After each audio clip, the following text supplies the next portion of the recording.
Welcome to the Global Journalism Seminars. This is The Briefing.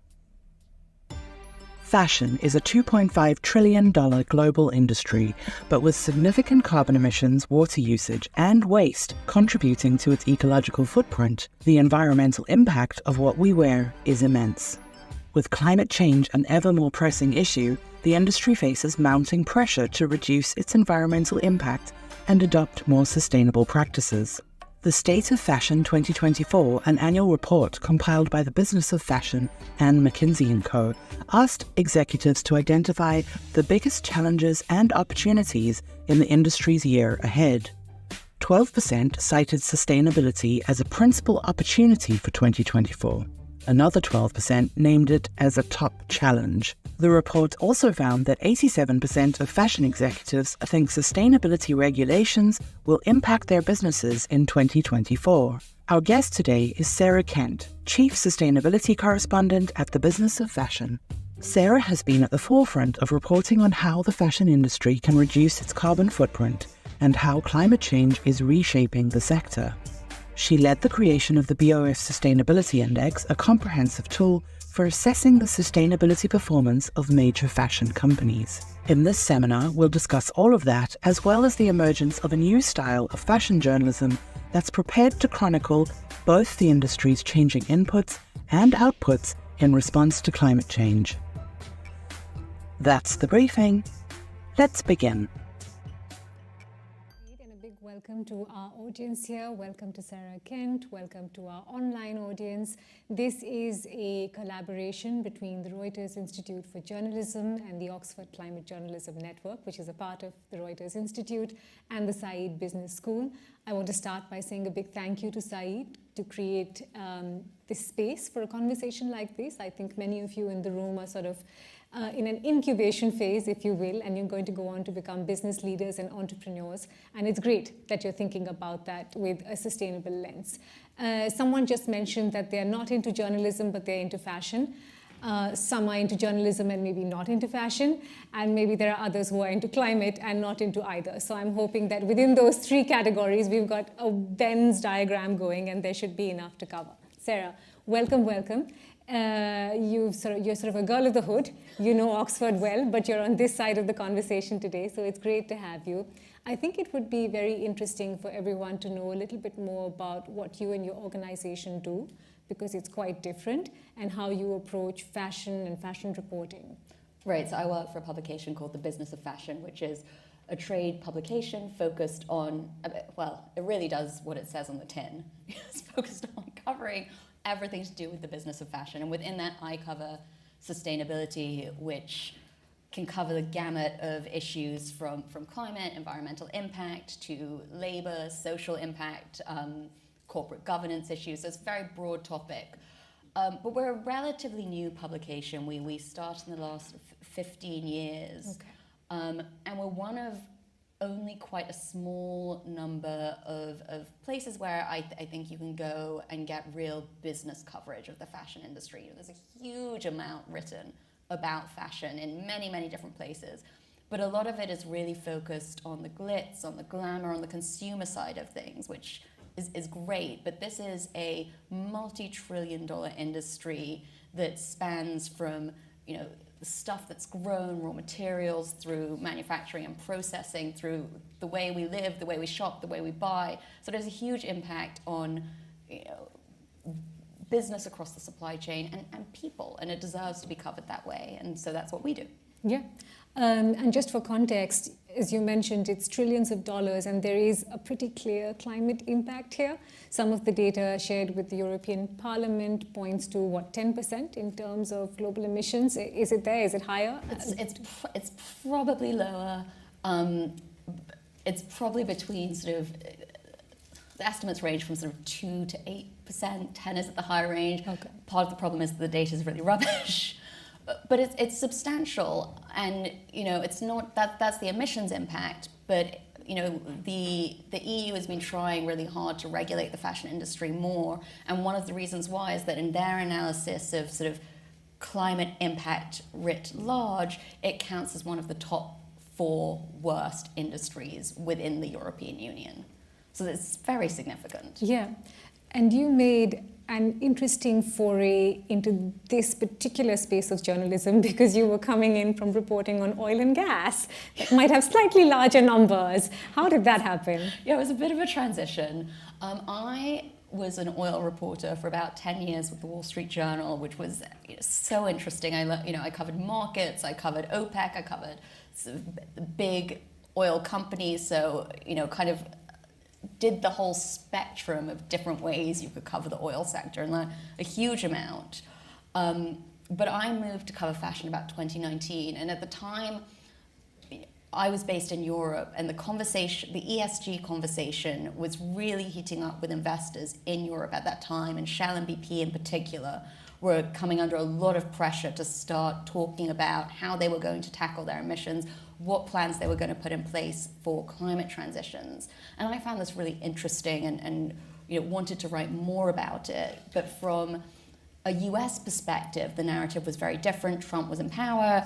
The country just pulled out of Paris. Exxon and Chevron did not care at all. And so it was quite difficult to kind of pitch these stories that were coming from quite a European cultural standpoint to editors in New York, and I was finding that quite frustrating.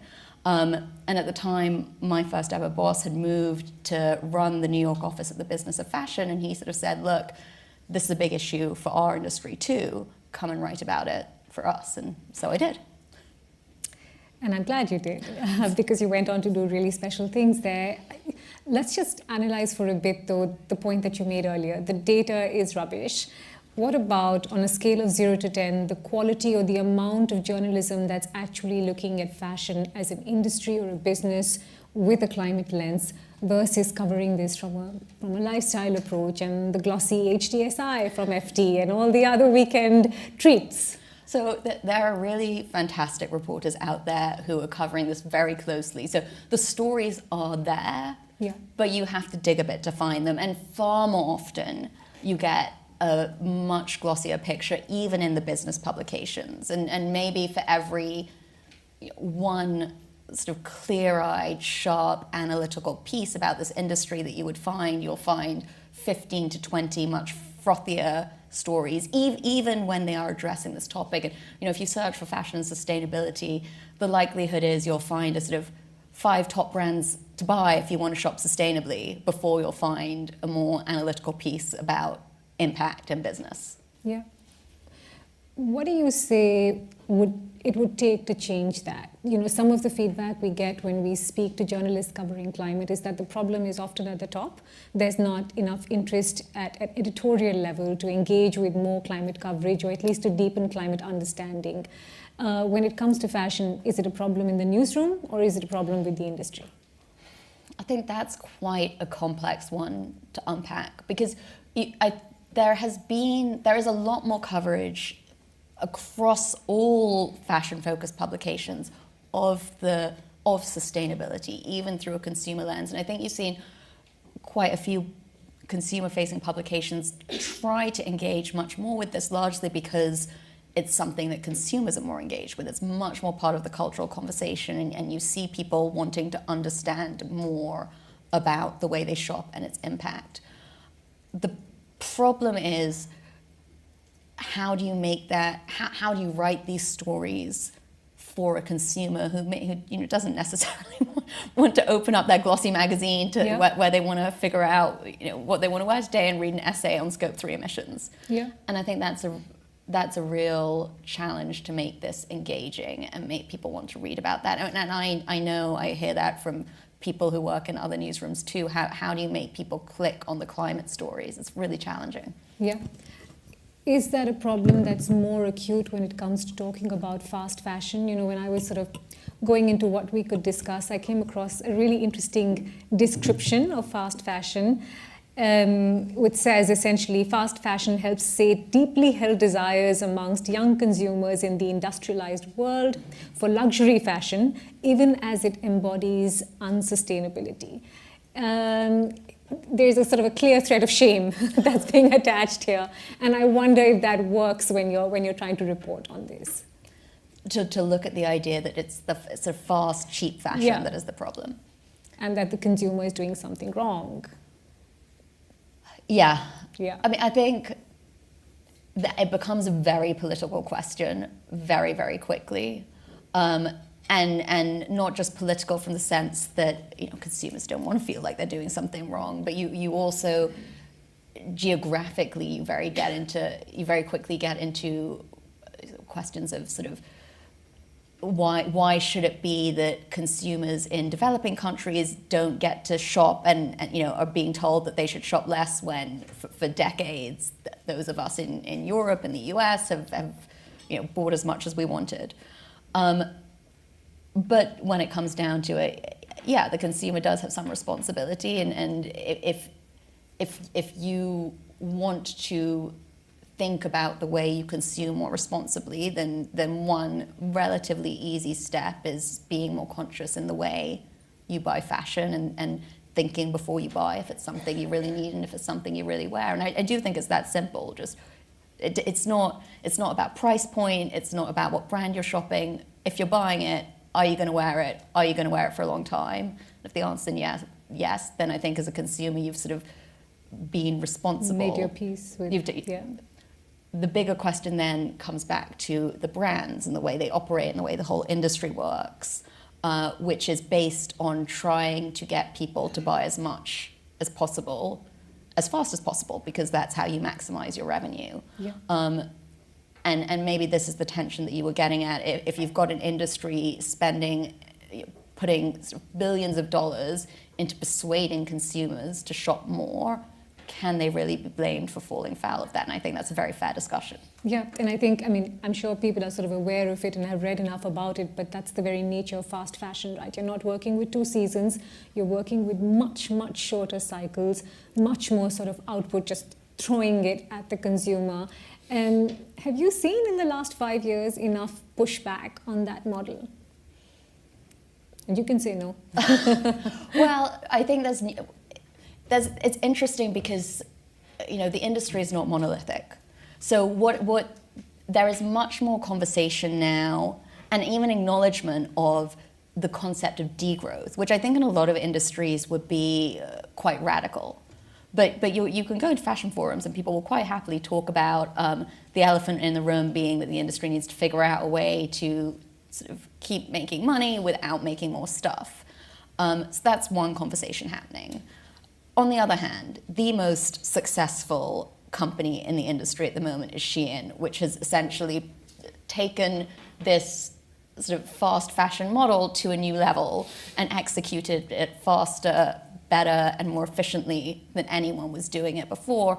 And that is extremely beguiling to a lot of investors and to a lot of people who are looking at the industry and seeing a new way to make more money. Yeah, I want to unpack that one, but I want to do a very quick dipstick survey from the audience. How many people in the room have heard of Shein as a brand? Raise your hands. Very good. Only some stragglers. Let's unpack that one, because as you said, it's going IPO. When we were chatting earlier, that's hugely exciting for the size of this. Yes. But as a journalist, what are the kind of stories that I could explore when I wanted to report on Shein? Shein is such a rich vein to unpack because there's so many different things to look at. Firstly, purely as a business, this is a company that's come in and disrupted quite a sleepy industry. You know, the fashion sector was pretty slow to digitize. The luxury industry pretty much only got online because of the pandemic. Otherwise, you probably wouldn't find it that easy to shop online for luxury fashion.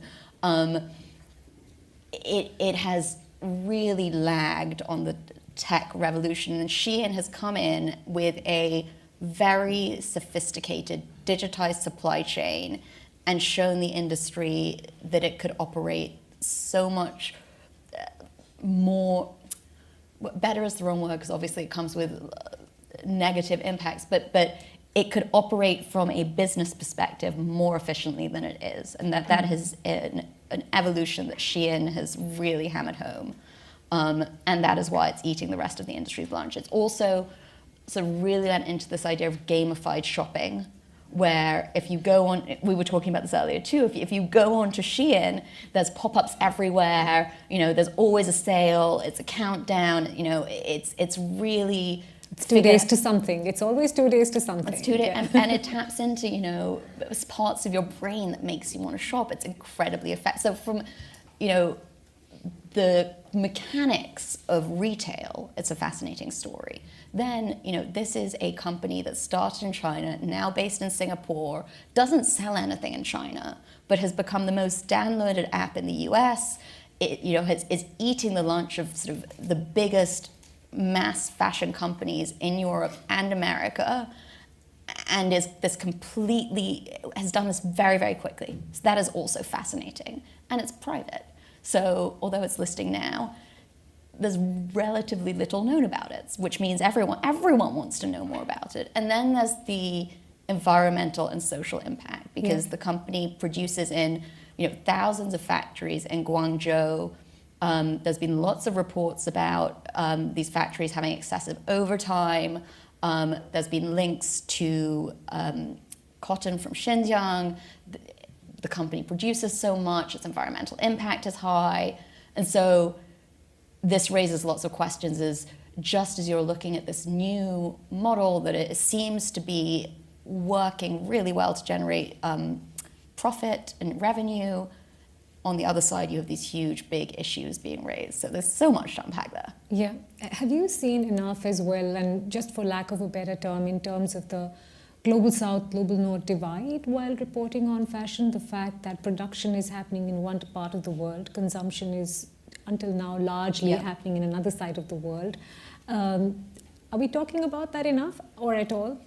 It is a huge issue, and it keeps coming up, especially from the point of view of how companies are going to deliver on their sustainability goals. Because primarily what you've had is big Western brands under pressure from investors and consumers and politicians setting these lofty climate goals, which they are only going to meet if the companies they rely on in their supply chain actually do the work to deliver on the results. Because fashion, as with many other industries, primarily its impacts happen in the manufacturing supply chain rather than with the brands themselves.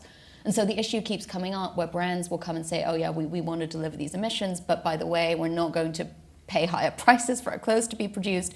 Manufacturers, primarily in the global south, are increasingly beginning to speak up and say, this is ridiculous. You can't come to us and expect us to make costly changes to, you know, get rid of coal-fired boilers or, you know, install more efficient machinery, whilst continuing to say we need to deliver everything at the same price. And by the way, if our prices go up, you're just going to go next door to another country where they are perhaps not doing these things because really what you care about is cheaper prices. I want to talk about accountability and the index that you sort of drove. But before that, I was looking at some of the global trends that you mark out for the year. And it's quite interesting that the number one trend there is geopolitics. Do you want to sort of explain that to us? Well, I think it's the uncertainty geopolitically has a huge impact on the industry, whether it's in terms of how it affects consumer sentiment and buying power because of the impact on the economy, but also the diversions in the Red Sea have changed how long it takes for products to get to market, which in a fast fashion world has a huge impact. And if you're not going to, so you either then have to divert your shipments, which takes longer and will cost a bit more, or you fly them, which costs much more. And so I think it's a misconception, the idea that geopolitics wouldn't have the same impact on fashion as it would on any other company. The other example is US-China tensions. Huge impact. So much of the industry has had to shift manufacturing from China to other countries to try and manage this. The US ban on imports from Xinjiang has had a dramatic impact on the industry. 20% of the world's cotton comes from China, and most of that is produced in Xinjiang. And the tariffs frankly, don't help, the brands don't have traceability to understand where their stuff comes from. So it has a huge impact on the way the industry operates. What was a bit ironic for me was that the number 2 spot went to climate urgency, and the number 3 spot went to vacation mode. It was a bit of a moment. That tells you everything, really. How do you marry the two? I mean, there's climate urgency, so I'm really glad it's on the list. And then there's vacation mode, saying this is going to be the year people sort of vacation with a vengeance, which means they're going to shop more and they're going to go out more there, and you need to meet them where they are with your goods. Well, but I think this also speaks to sort of and we haven't really talked about this yet, this is an industry, and it's not unique in this, where you've got companies increasingly making these very lofty public-facing goals and talking about how much they care, but fundamentally the day-to-day of the business is completely divorced from those longer-term goals, and that's how you end up with priorities like that, and also how you end up with the industry not making much progress towards the goals it set for itself. Yeah. Let's talk about accountability in that context. And you launched something called the Sustainability Index, standard disclosure to the audience that's been paused over the last 2 years, I think. Tell me what the thought was behind it and what it is that you were looking to assess these companies around. So the index really came about because I very naively thought that it would be a relatively simple task to sort of make some basic... To rank them, did you? To say it, come on. It wasn't, that wasn't how it started. So it all started because I'd been reporting on this story about the rivalry between Kering, which is the company that owns brands like Gucci and Yves Saint Laurent, and LVMH, which owns Louis Vuitton and other big luxury brands. They're the two biggest French luxury conglomerates. They have this big rivalry. And the reason why this related to sustainability was because back in, I think, late or mid-2019, the CEO of Kering was tasked by Emmanuel Macron to put together a fashion industry body ahead of the G7 to tackle sustainability. And he made this big announcement saying that he was doing this and announced a bunch of big partners who were all coming together, and it was the, Chanel and Hermes and H&M and Inditex, and it was the first time you'd kind of had brands from all of these different spaces coming together on this issue. LVMH notably did not join this. And later on, sort of threw some shade at Kering, saying, the quote was along the lines of, we do acts, not pacts. And so I did the story kind of, analyzing this rivalry and trying to break down, how LVMH performed versus Kering. And it was actually very, very difficult to make a comparison. So I thought, this would be a fun task over Christmas. I'll just go away and try and sort of do some basic comparisons of a few of the biggest companies. And as I started to try and do that, I realized it was extremely difficult. And this was where the idea for the index came from. Could we put together a ranking that would allow you to compare? And I think the first one we did was just the 15 biggest brands by stock market listing at the time. And this became very complicated very quickly because then we had to decide what our metrics were. We put together a panel of experts, we consulted with them, and we came up with 6 different categories, but within each category we had over 100 different sort of things that we were looking at ultimately to try and assess how these companies were doing. And the way we thought about it was to sort of work backwards from 2030 and say, okay, a lot of these companies have said we want to meet some form of the Sustainable Development Goals. So if they're aiming for that by 2030 and we map backwards, what are the steps that they need to do in order to achieve these? And we took this kind of these sort of questions that we came up with. We looked at all of the publicly available documentation that companies have put out. And we used that to sort of decide whether or not they qualified for each sort of little question. They got a point if they did. Each company got sent their individual rankings to tell us if we'd missed something, and if they could show us a publicly available source where we were wrong, then we changed it, and this was how we put together the ranking. Yeah. It was extremely. I learned a lot. It was very interesting. It was not particularly easy to make comparisons. and it took a really long time. But what we came up with was, and at the time this was quite rare, but more entities are doing this now, was just a clear ranking of those first 15 companies saying this is how we think they're doing. Yeah. And, you know, got people talking, which was great. Yeah. You know, you've got the newsroom, and then you have the industry, and then you have this massive mountain called advertising. Yes. Do you get the sense that luxury fashion often gets a free pass where fast fashion doesn't? Because when you're flipping through the magazine, you're not looking at Shein. Luxury fashion definitely gets an easier ride than fast fashion. I could not publish a story saying it was because of advertising spend. I don't have the evidence to show that.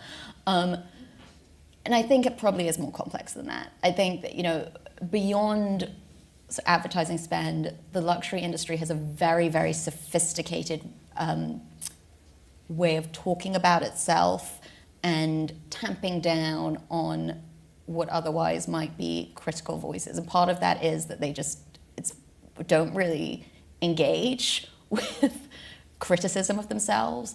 And they keep this very strong narrative, which is that, well, because we are expensive, this could not possibly be our issue. You know, this is a mass market. This is about volume. This is about low-cost production in places where we don't produce. Yeah.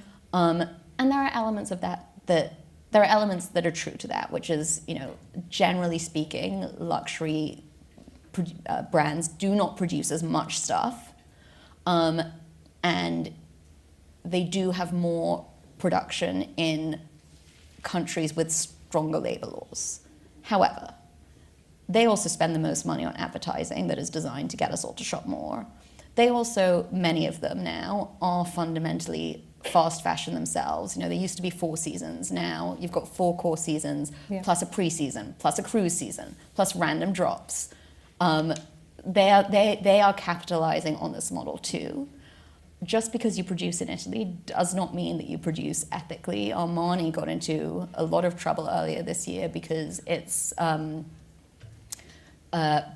production arm was found to be using a manufacturer who was subcontracting to companies in Italy that were essentially using, you know, migrant workers on, you know, €2 to €3 an hour in terrible conditions. So luxury is not immune to these issues. It's just much better at painting a picture that looks nicer. Yeah, I think I read a really interesting term to describe it, which is how do we de-fetishize the consumption and the sort of narrative around fashion. I feel like I won't get an exit through the door if I don't use the words AI in a conversation. But is that sort of a space that looks more positive in this AI and fashion story versus AI and many other things? It depends how you look at it. Okay. There are certainly areas where people are excited about AI in fashion. You know, that it can be used as a tool to amplify creativity, and there's definitely areas, again, because the industry is really not digitized at all, where you could sort of use, you know, data gathering, for instance, around climate impact or even just inventory management. AI could be extremely useful, but as with every other industry, there are the same concerns about, you know, job loss, you know, what happens when machines take over, and what it means for a creative industry if suddenly you want to rely on a computer to design your clothes instead of a person, or for models if you're just using AI-generated imagery instead of a real person to model your clothes. Yeah, fair point. We're going to open up for questions. I have some online. With the room, just raise your hands. We'll try and get a mic to you. Before that, before we start getting the questions in, I want to draw in some expert opinion from our expert opinions. 2 of them are seated right here, Diego Arguedas Ortiz and Catherine Dunn, both of whom are part of the Oxford Climate Journalism Network. They run that space. Many journalists who are part of that network know these 2 as very familiar faces. Shall we start with Kat, since let the lady go first, and then we'll go to Diego?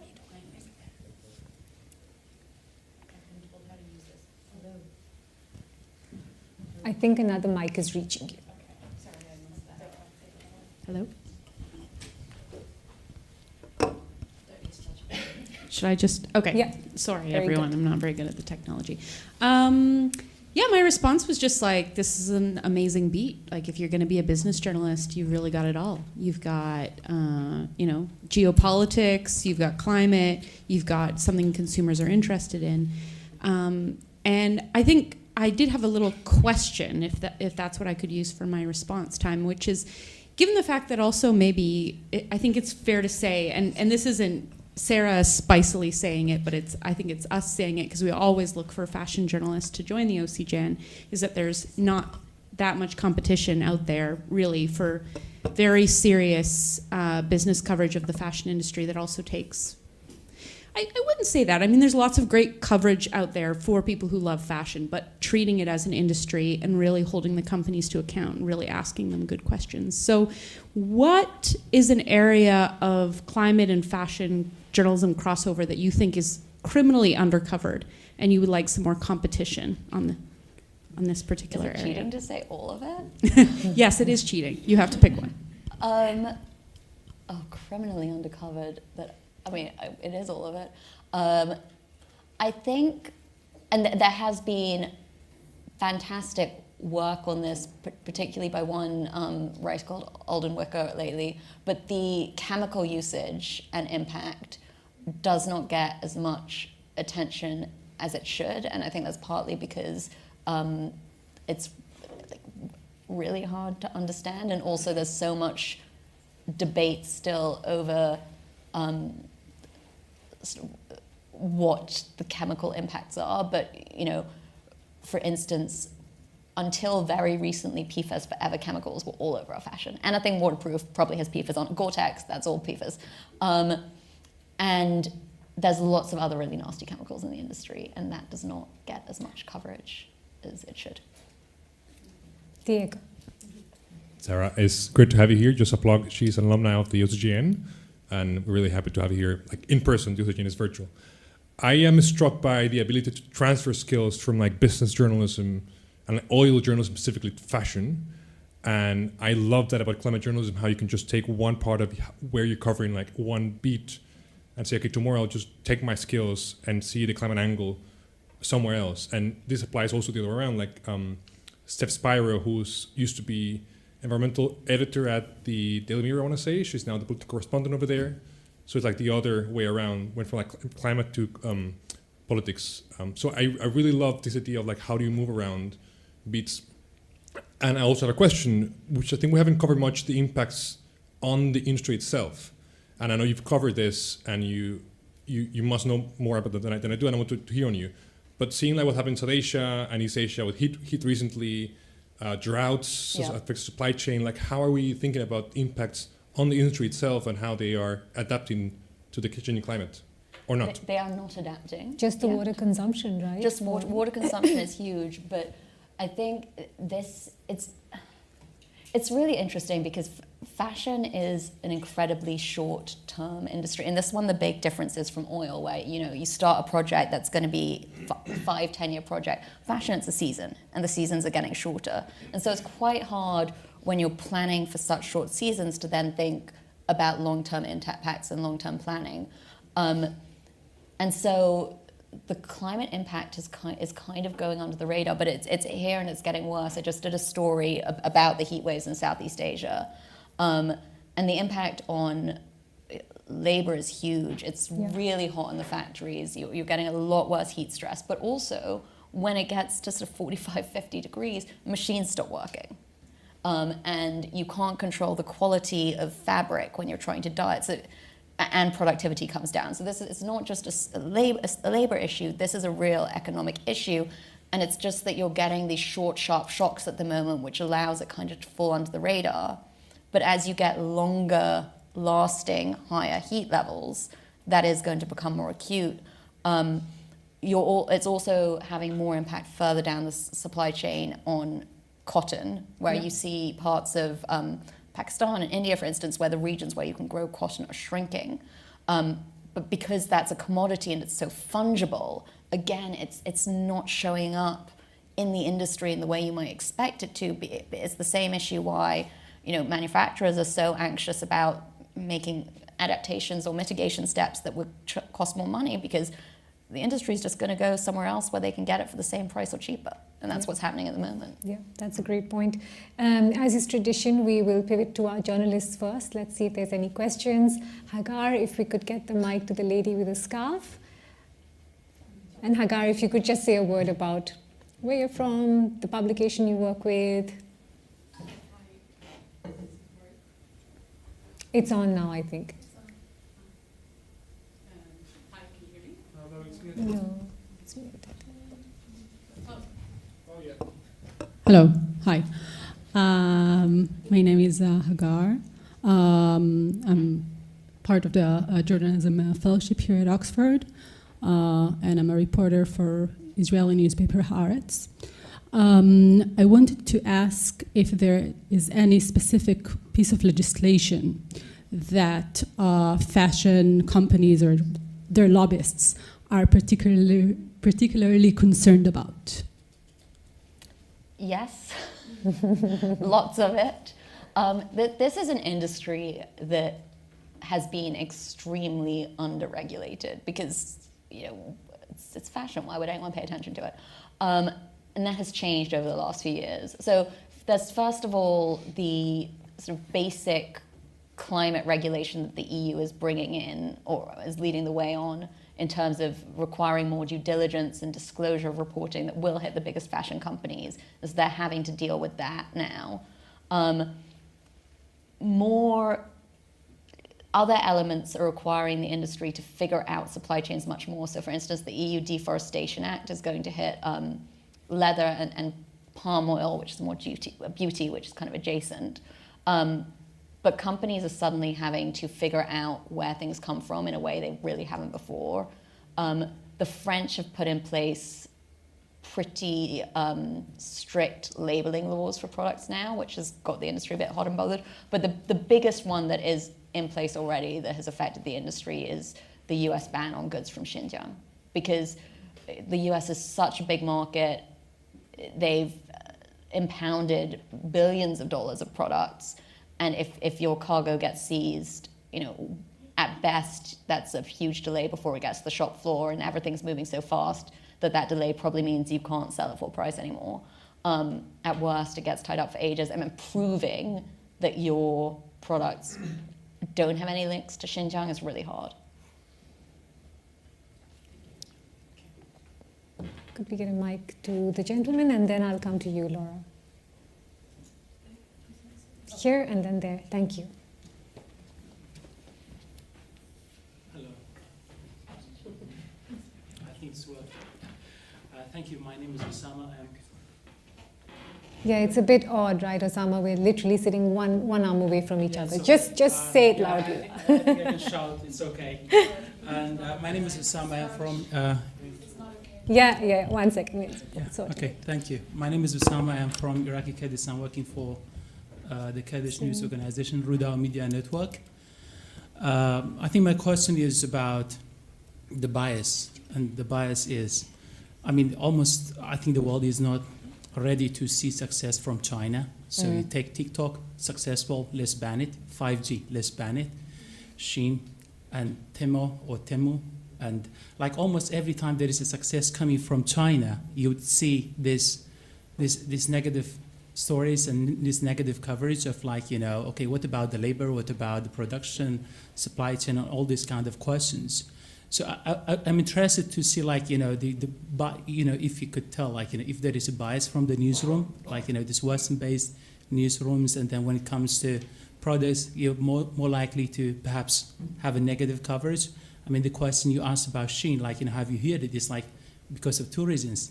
One is lower prices, and second is from my point of view, it is negative coverage of and of course, there was this coverage, this story from the BBC about Temu, and then they asked the consumers. Consumers said because of the rise of the cost of living, actually they are not interested in all these kind of questions about the labor force and everything. It's just like, it's so much cheaper to have like something for Christmas. So Yep. yeah, thank you. Shall we do this? Shall we bunch a couple of questions and then take it? Laura had a question. The lady in green. Sorry, the lady behind you. Thank you. My name's Laura. I'm from the Australian Broadcasting Corporation in Sydney.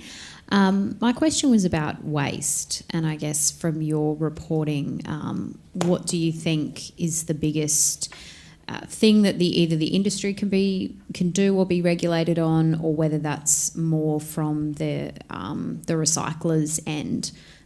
Certainly in Australia, a lot of our textile waste, which is basically clothes, it has been exported to Asia and Africa and just becomes these like wastelands of textiles that can't be reused. Do you see the responsibility for that staying with the manufacturers in the first place? And what's the biggest barrier, I guess, to having more of a circular economy for fashion? Thank you. Do you want to take those two first? Or Sure. Yeah, go. Great question on bias.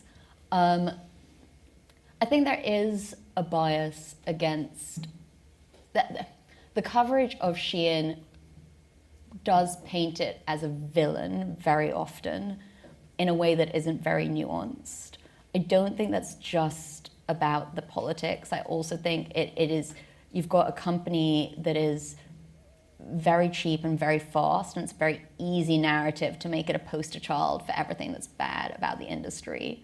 Separately, because of the primarily tensions between the US and China, Shein has become part of that political bun fight, and that has also then shaped coverage. But I think in that context, it is legitimate to write about Shein in the context of those political tensions.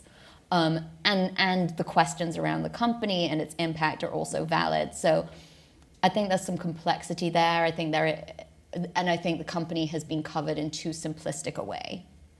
So I think you're right, but also it's probably more nuanced than it is, than just saying simple bias. And then on waste, it's a big problem for the industry. Generally speaking, where it seems to be moving is that regulators are taking the view that this is the responsibility of the brands. And so you're seeing a lot of countries or even states look to bring in legislation that would extended producer responsibility rules, which would mean the brands have to pay some form of tax that is intended to help clean up the waste. Few problems, the primary one being that there isn't really any way to recycle old textiles at the moment. So you're sort of asking the industry to deal with something it doesn't have a solution for yet. The export of old clothes around the world is also quite complicated because it is essentially exporting our waste problem to other countries, but it's also quite a thriving trade.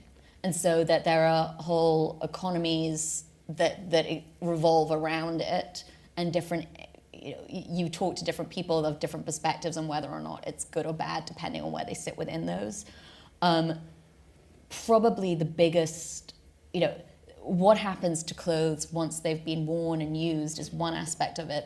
The other aspect of this that the industry likes to talk about even less is how much stuff it produces and never sells to begin with. And that's probably the first point where companies should be looking to try and sort of pull levers to shift the way they operate, because that is also waste for them. If they're making stuff and they can't sell at full price, that's cost. And if they can't sell it at all, that's even more cost. So that, there's a clear business case to be made for operating more efficiently, which is also where Shein is very interesting, because its model works where it makes small amounts of clothes, sees how they sell, and if they're selling well, makes more, which reduces the amount of excess inventory it ends up with a lot. There's a really interesting related question online, and I want to take that and pose it to you. The writer says, "Hi Sarah, I report on the intersection of sports and climate. I'm struck by the waste every season in kit manufacturing. Yeah. Can you touch on the prospect of recycling and upcycling as a solution?" Here's sport, and then there's... Merch is a really interesting point. It should be possible. It should be, not necessarily fully circular, but they're especially, most kits will be made of some kind of polyester. Yeah. There are new technologies that are sort of beginning to come to scale that means that those should be recyclable. It will probably be more expensive and a bit more effort than what teams are doing at the moment, and I'm sure it's not a central focus for most of them. But I think it is really interesting, and I'd be curious to know if it's something fans care about. The lady up front. It was mentioned that you wrote on oil and gas industry reporting there, and then transitioning into fashion. The inner workings of an arts or design-based organization versus the other industry. What were your core sort of strikingly different categories that you observed in the inner workings of these companies? That is a great question. So oil and gas, obviously an industry of engineers, and they're very data-driven. And when they are very used to having very technical knowledge. And so typically, I think they were more prepared to sort of understand the sort of different challenges that they were working with when looking at sustainability. I think the fashion industry, it doesn't have, not just for this reason, it's many oil companies are much more vertically integrated. The fashion industry is very fragmented, so it's harder to kind of map and understand what's going on. But the sort of operational side that really is where the rubber hits the road on sustainability just hasn't been as big a focus for the industry, because it's much more about the design and, sort of create the fetishization and selling a dream, which is just a very different way of thinking about things and operating. And so, often, and this is still the case today actually, you will find that fashion companies put their sustainability initiatives under their marketing initiatives. And that is really how they approach the issue. It's like, how can we sell this to consumers? Which isn't necessarily the most effective way to change the way call your it industry. Hypocrisy 101, but we won't. I think we can squeeze in one more question, and I want to take it from online. We talked about AR in the fashion industry, but there's another question saying, what about labels venturing into the crypto industry, launching NFTs like Dolce & Gabbana? How does that contribute to environmental sustainability? Okay, full disclaimer, I have not covered this particular topic. Fashion is an onion. Fashion is an onion. I think that were the industry still going really big on NFTs, there are sort of lots of questions about the emissions associated with crypto and with that area. It appears at the moment that was a little, fashion got very excited about NFTs during the crypto boom, been much more quiet about them since. So maybe it will come back to the foreground, but I think for the time being, it's just not where the industry's focusing. 6:56. Let me squeeze one more in. The lady at the back there. Thank you. Hi, Sarah. Thank you very much. My name's Sarah.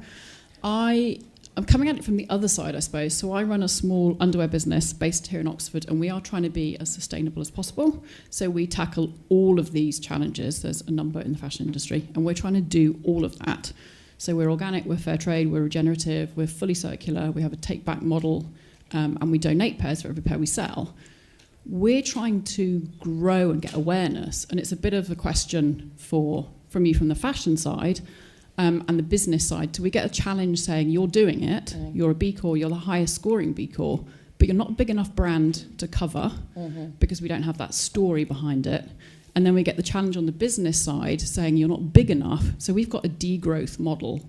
And then they push back and say, you're not big enough. Where's your 10x growth strategy and your exit strategy? You're not big enough to cover on the business side to be a story either. How do you tackle that when you've got, when you're going up against this and say you can do it as a small business and as a fashion business if you give a shit, if you care? And how do you get that coverage to kind of say that there's beep that one out, sorry. Just your advice, I suppose, from the fashion and the business piece of it. How do you tackle it? That is a really interesting question, and a really difficult one. I don't know that I have a very satisfactory answer for you. I think you just have to keep pitching and keep trying. And I don't necessarily even know from a brand perspective that sort of I don't know how many consumers are going to that's how they're shopping. I think people are sort of being more influenced online now. So I don't know that pursuing as a brand coverage from sort of traditional publications is necessarily going to be that helpful, but also not my area of expertise. So, and in terms of being at it from the brand side, then some level it's not something we're missing. It's just keep plugging away at it. Yeah.